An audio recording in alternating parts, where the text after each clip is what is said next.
This episode is brought to you by Columbia Sportswear. It's snowing again, and that wind chill is killer. But you're not worried about that because you shop the Omni Heat Infinity Collection. It's warmth perfected with tiny gold dots that reflect your body heat inside and protect you from the cold outside. No snow or chilly temps can stop you now. Go out anyway. Shop the Omni Heat Infinity Collection now at Columbia.com/infinity.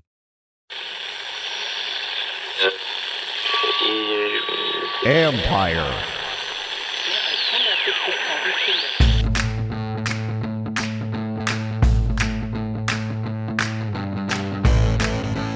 Hello and welcome to my podcast. Do me a favor, subscribe to the John Keim Report wherever you get your podcast. You're watching on YouTube. Hit that like button, hit that subscribe button. You can find us there as part of Empire Media, AMPIRE. You know that. Always much appreciated when you tune in. Don't forget, you can read my work on ESPN.com. I have a story up now about all the sacks. And why are all the sacks happening? Clearly, some of this is Howell's inexperience, Sam Howell's inexperience. We know that. They knew this was going to happen, that this could be a result, not necessarily all the sacks, but what's leading to the sacks and the time it takes to read, et cetera, et cetera. But it's more than that. The offensive line, the interior has to do a better job of setting and giving them an anchor. The interior has to anchor a little bit better. And then the receiver stuff. Anyways, all that stuff is up. That story is up on ESPN.com. Go give it a read. And in a minute, I'm going to give you my keys and predictions to the Commanders game against the Philadelphia Eagles on Sunday. And don't forget, after the game, I'll be back with a post-game wrap-up. And then again on Monday, it's an abbreviated week next week. I'm going to try and give you as much content as I can because every game is big here, folks. And so even if whatever they do on Sunday, it's still a big game coming up on Thursday against the Bears because you can put yourself in a 3-2 position. And then if you lose this game in Philly, and then you also have Atlanta and the Giants come up after that, you can still put yourself in a really good spot regardless of what happens this Sunday. Anyway, first, let's get to the injury report.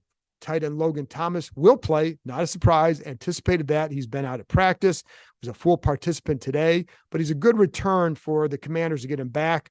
Very good target, obviously, and gives them another inline threat. And while he's not the greatest blocker inside anymore, he is their best combo guy of pass catcher, inline blocker. Cole Turner has been helpful in the pass game as a blocker, a little bit better in space, not so much on the line, not where his strength is.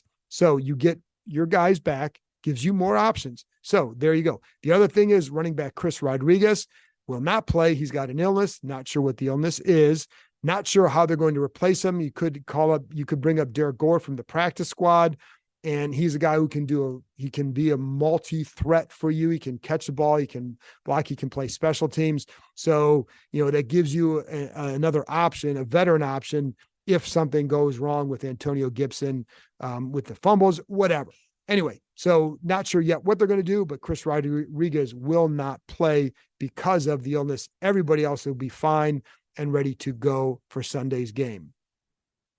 So back, in again, a minute, keys of the game, but one little quick nugget on some of Sam Howell's protection. Some of the issues still stem, and it could be receivers getting used to the spacing of a new offense, et cetera. It can be sometimes with Howell just making sure, like trusting what you see. And sometimes the footwork, maybe it is, it's like you take a 5-step drop, but maybe it's more 4.5 steps. So it doesn't necessarily marry up to the routes, all sorts of things going on. But again, the interior, and I'm going to get this in more in a minute, but the interior has to help him out with some strong anchors, and then, tackles got to hold up to everybody, folks, pretty much everybody. So how's that for analysis? Anyway, so let's get to, the other thing is I do think it's important for this week.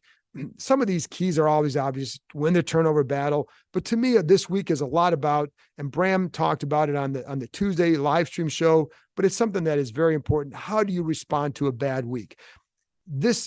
Yes, you want to go out and win every game, but you need to respond and play a good game. Whatever happens, you have to play well. That means, you can't turn it over 4 times, throw 4 interceptions. You have zero chance to do that if you do. We know that. So you've got to play better. I think the defense has to be more consistent with what they do up front and the back end's got to hold up. But it really is this is about a competing game, right? You've got to show up and compete. I will say, being around them, it's sometimes hard to get a read on what a team is and who they are really so early in the season. Like, what does it mean when you see a fairly relaxed bunch on a Friday? And is that a sign of, hey, this team is really together, or is it a sign of they too loose? What? Well, we don't know. I do think this is a team that's pretty together. And I do think it's a team that remains pretty confident in who they are and what they can do, despite what happened on Sunday. But you still have to go out and respond. You still want to show your fan base. You want to build on the early season feel-good vibes and the momentum around the franchise by going out and having a much better showing than you had on Sunday. Again, compete. You need to show up and compete. And Sam Howell needs to show up. And just one thing I'll say, and they're very confident that kid, clearly he would be bothered by how he played. But if anybody's going to, can he bounce back from it? Yeah, that's not one thing I worry about with Howell at all, because I think he's shown throughout his playing career from college and his limited time here that that's something he does well. But again, compete. This team needs to show up and compete and show that what happened last week was indeed just a bad game and not a major reality check or exposed, so to speak. So, and I think it was I just think it was a bad game. But you got to show up and you got to prove it. And then you got to build on however you play, but you need to play well. Anyway, key number one. All the stuff I just said, well, those are all keys to this game, but those are like given keys, right? Like any game, you got to show up and you got to win the turnover battle. Any game, you've got to play well. But I do think the mindset and the response to last week is absolutely at the top of the list. Now let's get into the game and what are the keys within the game. Number one, protect Sam Howell. So obviously, and it's 9 sacks, 19 for the season, and he can help protect himself, man. In that, but you knew, like, here's what they've been saying. He's a young quarterback. It's all this, it's all that, it's going to take him time. We know that. I am agreeing with that. But then you've got to help protect him while he's doing that. And yes, he needs to read better. Yes, he needs to read quicker, but maybe you need to give him a little bit more, they need to give him a little bit more time so he can do all that as he grows and develops. Can you give him some easy, a couple easier throws every game and maybe put him in a situation where, hey, this is, you see this coverage, you automatically know this is the route. It's not really reading anything as much as it is reacting to that. This is what it is. This is where I go. So can you do some of that? All of that can help protect him.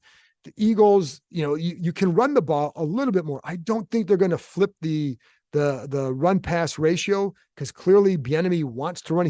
Wants to throw. He believes in that. Easier to believe in that when you have Patrick Mahomes, but that's what he believes in. So that's what they're going to do. But can you use Brian Robinson a little bit more? Well, yeah, I think you can. I wanted to see more Brian Robinson in the first half, especially to use him more. You better have success on the ground. And that's the hard part with this Eagles defense. They only allow 3.0 yards per carry. This is not the same defensive line that Washington had success with on the ground in a grinded out affair. But that's the thing. Like, can you get 3.5 yards per carry against this group? That may be all you need to sustain a successful offensive attack, because that's about what they did last year. But after that game, you remember, what did the Eagles do? They went out and got more defensive tackle help. So because they didn't have it. And now they have, Jalen Carter coming off the bench. You still have Fletcher Cox. You have Jordan Davis. So you have more youth, some big dudes available to you that you didn't last year. But can you still get that run game going? And I think you're going to have to try. Now, can you sustain? You're going to throw the ball at some point. So when you do, are you at least in a good down and distance situation to give Howell a little bit more time? Maybe, do you use a little bit more of the play action to freeze that rush? And I think that's going to be another strategy that you can do. Minnesota had some success with their play action game against the Eagles. 9 times they used it, 81 yards, 2 touchdowns. I call that a successful day on the play action game. But to me, where the protection really has to hold up, obviously the tackles, right? We know that. I know, we all know that. But I think in this game, it's that interior. That's where Fletcher Cox, Davis, and Jalen Carter reside. And Carter, is second among defensive tackles with 15 quarterback hurries. You need to protect that area. And one of the things when I wrote that story is talking to the interior guys, I said this a minute ago or a couple minutes ago, is they know because Howell is a shorter quarterback, you need to give him some more room in front of him so that way guys aren't sitting in his lap when he's throwing, and that's happened a little bit too often. And so they need to anchor Cosmi, Gates, and Sadiq Charles against that group. And this is going to be a big time challenge for them. The Eagles are not a sack heavy team, only 6 so far. However, if you're not careful, you're holding the ball. If you're not giving them that room, then they will become a sack team this weekend. Their pressure package, their pressure percentages are lower. So it's not like they're this aggressive defense just getting after quarterbacks, but you watch them, they're not throwing from great quarterbacks because they can collapse the pocket, and that's what they have to guard against. So to me, the interior is a big, big key. And they have to be able to create a consistent pocket. I don't know. You're never going to have a great pocket all game. Well, if you're Mark Rippon in 91, you will. But by and large, teams aren't. So you've got to do it, but you have to give them some good pockets, and you can't have guys in his lap all night. Otherwise, I don't care. I don't care if he holds the ball long. It's just putting him in an unfair situation. And again, he's going to take time to develop in this area. So you've got to be able to find and create a little bit extra time for him to have that chance to grow. So protect Sam Howell. Last week, again, he's stepping up into the lap of some offensive linemen too often. You can't have that. And that would be my concern. This is not a dynamic pass rushing group. You have Hassan Reddick, who can win quick.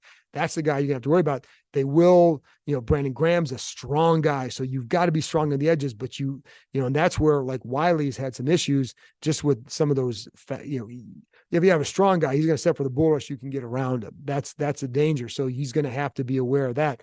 But I think typically this is a group that's going to just try and drive you back as much as anything. And so, just be aware of that. But Reddick's the one that can win fast. And I think that's going to be a concern, but you've got to protect Howell. You just do. And he's got to protect himself, but there are ways you can do that. And again, when I was talking to McLaurin, he said there are maybe some easier throws you can build in to give Howell a little bit more, not just time, but just success. And I'm going to get to the pass game in a minute. So. Wait, are you gaming? On a Chromebook? Yep. It's got a high-res 120 hertz display, plus this killer RGB keyboard. And I can access thousands of games anytime, anywhere. Stop playing. What? Get out of here. Huh? Yeah, I want you to stop playing and get out of here so I can game on that Chromebook. Got it. Discover the ultimate cloud gaming machine, a new kind of Chromebook. Disney Plus, Hulu, and ESPN Plus. This fall, the Disney Bundle has all the action. Holy smokes! Watch live NFL and college football games on ESPN Plus. On Disney Plus, there's Loki Season 2. War is on its way. And Ahsoka. Buckle up. And on Hulu, you can watch The Boogeyman and Welcome to Wrexham. Oh my God, the expectation. All of these and more streaming this fall with the Disney Bundle. Blackouts and restrictions apply. 18 plus only. Access content from each service separately. Offer valid for eligible subscribers only. Terms apply. Instacart helps you get beer and wine delivered in as fast as an hour. So, whether you need to fill the cooler for tailgate season or fill your glass for Pinot by the fire season, you can save time by getting fall sips delivered in just a few clicks. Visit instacart.com or download the app to get free delivery on your first 3 orders. Offer valid for a limited time. Minimum order $10. Additional terms apply. Must be 21 or over for alcohol delivery where available. Instacart. Add life to cart. Number 2, stop Swift. Listen, Jalen Hurts is the orchestrator of this offense, but if you don't stop the run game, they're going to win by a couple scores. So DeAndre Swift has had a remarkable impact coming over from Detroit. Really fits what they want to do well and is more effective than what Miles Sanders was in this offense.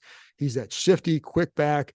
They do a good job of creating gaps and space for him by running in some pass situations or spreading you and just finding creases. And Washington's defensive front, and the front 7 or front 6 perhaps, will have to do a good job of getting off blocks and making sure that you're not giving him these big creases. You're going to give up and live with some of those 6-7 yard gains with this guy, but what you can't have is several 20-yard gains or a couple 20-yard gains in this game, because if you start doing that, you're going to have some trouble. But DeAndre Swift is very good. And so, they've done a pretty good job against his offense in the past, and just limiting some of what they want to do. But again, it starts with the run. That's D-line, that's linebacker. So Jamin Davis, to me, did a fairly decent job against the run last week. Just some quick reactions. Barton's going to have to play quick in this game, because there were times last year you're watching, it was John Bostic was out there with Davis because of injuries, just missing by this much, because just can't get there. Barton's going to have he's going to have to have a good game, because I think it's going to be hard otherwise with this guy. The other thing that I wonder about here is Washington now you can use their Cinco package. Funny thing is, when I went back and watched that game last year with the win, they barely used that Cinco package.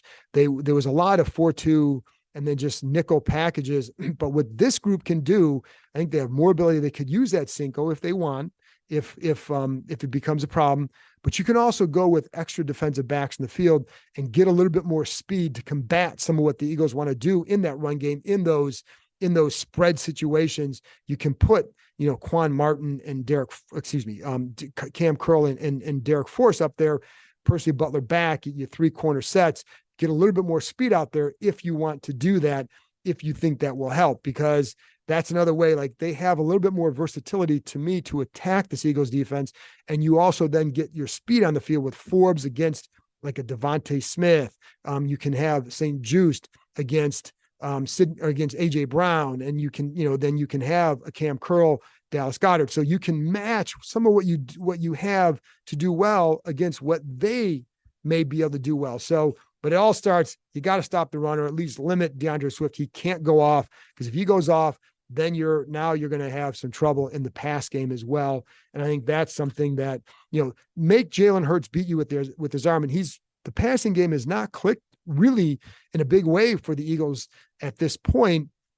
And I think some of it is, teams is DeAndre Swift doing a really good job, but teams have kind of shown some different looks for the Eagles, using a few more 8-man coverage packages that has thrown off Jalen Hurts a little bit. So one of the things that Washington did last year in the win was limit the big plays. So they had one really big play, and it was to Quez Watkins, who may or may not play. He's got the hamstring, but even on that play, that was the one that St. Juste caused a fumble on, so it didn't hurt them.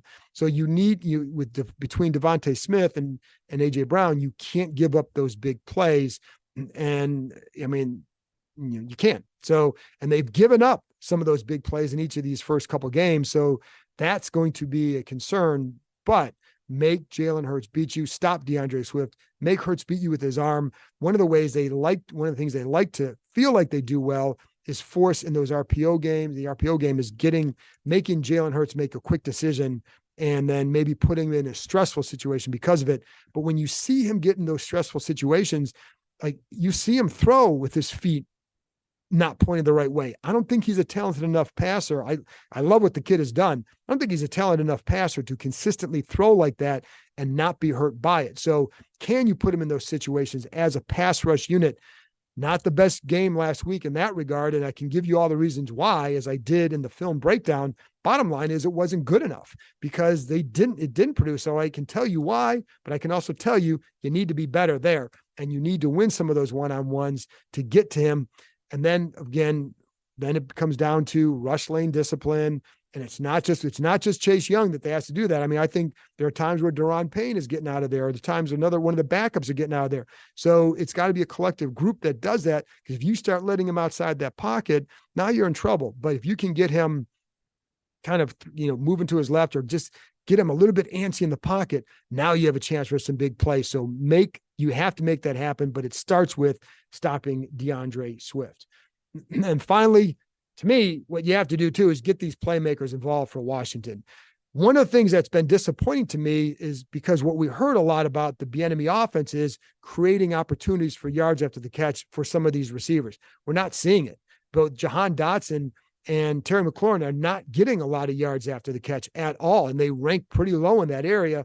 And I forgot the number, and if I had it here, but it's a very low number that they've, in terms of yards after the catch. And it's like, I think last week, Terry McLaurin didn't have any yards after the catch. So they have to do a better job of getting those guys involved. Now, McLaurin's had some really big games against the Eagles, and he does well when he's matched against Darius Slay. The Eagles will play that zone coverage. They will play off coverage. So all you guys all the people are saying, why did Washington play 10 yards off? First of all, typically don't, very rare, but also the Eagles do that. So what you can do off that is, you can get some of those quick throws. Now, you can't live on those throws, because if you try to do that, then you're going to put yourself in a situation where the corners can sit on those routes, or a linebacker can buzz to the flat if you try to live off that. But occasionally take that profit with some of those throws.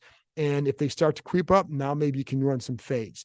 The Eagles also have some health issues at safety and some health questions. So they could be thin at safety. Test some of that there. Play action. I think that's something that I think can really be a big help for them on Sunday. And then getting Jahan Dotson the ball in space a little bit, you got to start doing it, because that kid can make some plays. And if he's, I mean, why isn't he getting the ball more? Well, there's a variety of reasons, but you need to get him the ball in space, because I think he can help you big time in that regard. And if Brian Robinson starts doing enough of it, you don't have to be successful running the ball all the time to use play action. It's really just about the line selling the look as much as it is about, you're having this great game on the ground. But if you're committed to the run, at least, and the line sells the play action with how they set, with everything like that, then you can make it work. And I think that's going to be at least a minor key element here on Sunday. So how's it going to go? Well, listen, I think this team will respond. My concern would be, can they limit the mistakes enough to go and pull a road win like this at this point in the offense's development? That's the question I still have. That's why I'm going with the Eagles 27-21, but I do think that they play a much, much better game than they did Sunday and set themselves up to go out and beat Chicago on Thursday and get back into a rhythm where they can start to develop and maybe string together a couple more wins in a row and put themselves back in a better spot. But it starts with playing well Sunday. If they pull off the upset, it's a huge, huge coup for them.